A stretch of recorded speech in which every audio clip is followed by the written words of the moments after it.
Hezbollah प्रमुख Hassan Nasrallah की मौत के बावजूद लेबनान का हिजबुल्लाह कमजोर नहीं पड़ा है, बल्कि अब ऐसा लग रहा है कि हिजबुल्लाह लेबनान को आईडीएफ के लिए कहीं दूसरा राफा न बना दे। वो राफा जिसे आईडीएफ के लिए मौत का जाल कहा गया, जिसमें जो भी इजरायली सैनिक जाता वो मौत के जाल में फंस जाता। जी हां, ये बात हम नहीं कह रहे, बल्कि इजरायल और हिजबुल्लाह का युद्ध जिस ओर करवट ले रहा है उसे देखकर ऐसा लगता है कि अब आईडीएफ के लिए हिजबुल्लाह को साफ करना आसान नहीं है, बल्कि उल्टा इस शह और मात के खेल में कहीं इजरायल ही चितना हो जाए।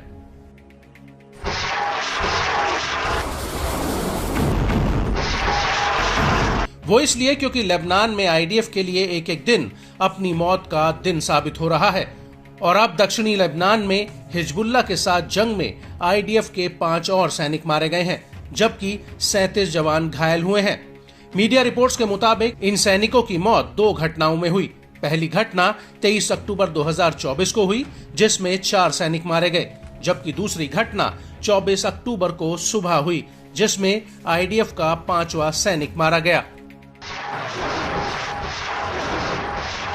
इजरायली मीडिया के मुताबिक 4 सैनिकों की मौत इजरायल के जारिद सेटलमेंट के उस पार दक्षिणी लेबनान में हिजबुल्लाह के साथ एक झड़प में हुई और इस झड़प में कार्मेल ब्रिगेड के 4 सैनिक मारे गए और यहीं पर इसी ब्रिगेड के अतिरिक्त 4 सैनिक भी गंभीर रूप से घायल हो गए।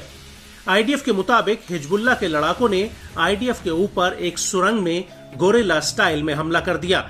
रिपोर्ट्स के मुताबिक हिजबुल्लाह के लड़ाकों ने सुरंग में छिपकर आईडीएफ के ऊपर ताबड़तोड़ ग्रेनेड बरसाने शुरू कर दिए, जिसकी वजह से रेस्क्यू ऑपरेशन भी काफी मुश्किल हो गया। और गौर करने वाली बात यह है कि जहां पर ये झड़प हुई वो पूरा इलाका घने जंगलों से घिरा था।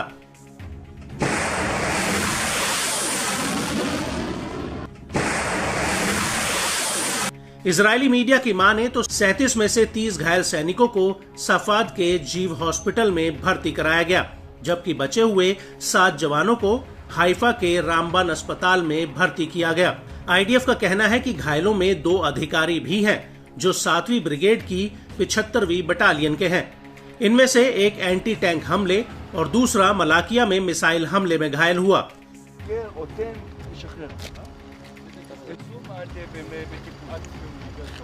यहाँ पर आपको ये भी बता दें कि इन हमलों को लेकर हिजबुल्लाह ने बड़ा दावा किया है। हिजबुल्लाह का कहना है कि उसने अभी तक आईडीएफ के 70 सैनिकों को ढेर कर दिया है, जबकि 600 सैनिक घायल हुए हैं। हिजबुल्लाह के मुताबिक उसने कम से कम 27 मेरकावा टैंक तबाह कर दिए हैं। इसके अतिरिक्त आईडीएफ के 4 मिलिट्री बुलडोजर, 1 आर्मर्ड व्हीकल और 1 एपीसी वाहन भी जंग के मैदान में नष्ट हो गया है। हिजबुल्लाह का यह भी दावा है कि आईडीएफ अभी तक फ्रंट लाइन पर लेबनान के किसी भी गांव पर कंट्रोल नहीं कर पाई है। वहीं इजरायल की बात की जाए तो इन हमलों को लेकर आईडीएफ का कहना है कि उसके 4 रिजर्व सैनिक मारे गए हैं और अन्य 6 जवान गंभीर रूप से घायल हुए हैं। मृतकों में एक सैनिक ओकेस कैनाइन यूनिट का था, जिसकी मौत 24 अक्टूबर 2024 को हुई।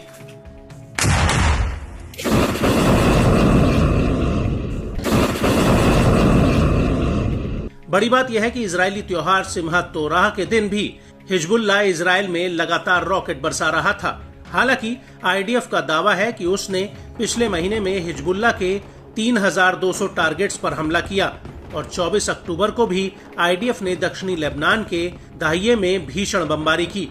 दाहिये को हिजबुल्लाह का गढ़ माना जाता है, लेकिन इन हमलों के बाद हिजबुल्लाह ने भी इसी दिन उत्तरी इजरायल पर 120 से ज्यादा रॉकेट और कई ड्रोन फायर किए।